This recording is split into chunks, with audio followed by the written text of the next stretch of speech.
And then it says, many shall say to me in that day, Lord, have not we prophesied in your name? So these are Christians. Cast out demons. I do that in your name. And done many wonders in your name. And then I would declare to them, I never knew you. Depart from me, you who practice lawlessness. I never knew you. I was never intimate with you.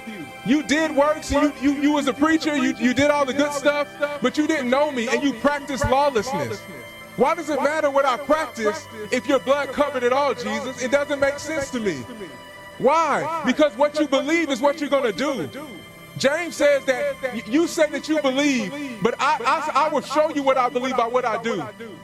Because faith without works is dead. So there's a connection between what you do and what you believe. That's why he says they talk about me with their mouth, but their heart's far from me. That's why the Bible talks about believing with your heart, and then you'll confess. Because when you believe with your heart, you're going to do it.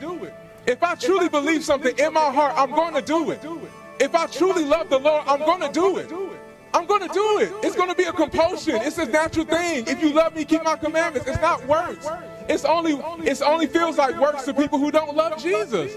If you do not love Jesus, you do not want to live holy. If you do not love Jesus, you don't want to do right. It's works to you. It feels like a law to you. And that's why it says, you who work lawlessness. You were lawless. You were outside the law. It's a law of righteousness. It's a law of righteousness too. You just go into a different type of law. It's different because now we're operating on the economy of the Spirit of God. We're operating on the economy of His grace that gives us the ability to live right. A desire to live right, and not just live right, but to do what He's called us to do. To accept the challenge of the mission that He's called us to live out. Everybody has a purpose, and if you don't know it, you need to find out. How do you find out? Intimacy. It's meant to be a function of intimacy. It's meant to be a function of relationship. It's meant to be a function of knowing God, hearing His whisper, and going out and doing it. That's why He talks about what I tell you in secret, say openly. Because while you're intimate with God, He'll start to tell you things and show you what He wants you to do with your life. And that's what you do. And after you do that, then you fulfill the purpose of God. Then, well done, my good and faithful what? Servant. Not believer, servant. Because He's looking for people who serve. It's another one here. It says, I mentioned this earlier, Matthew 15:8 says, these people draw near to me with their mouth and honor me with their lips, but their heart is far from me.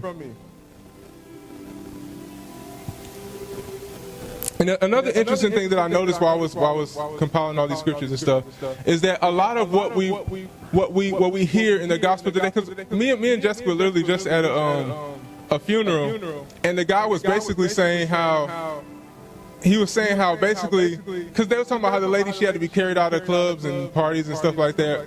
And he was talking about how basically it doesn't matter because, the blood of Jesus covers it all. And so it really don't matter how you live and all that stuff. And my wife said something interesting. She said, because I know that here, they talk about how basically it's not sin. Sin is not the issue. It's rejecting God that's the issue. And I said, babe, when you willfully sin, you're rejecting God. I can't say that I love you, know what you want me to do, and then go the other way and say I love you still. I don't love you. I love me. I love me. The only reason I'm with you is because it benefits me, heaven. That's what you're saying. God doesn't listen to the mouth. He don't listen to that. He listens to the heart and what you're doing with your life. You know how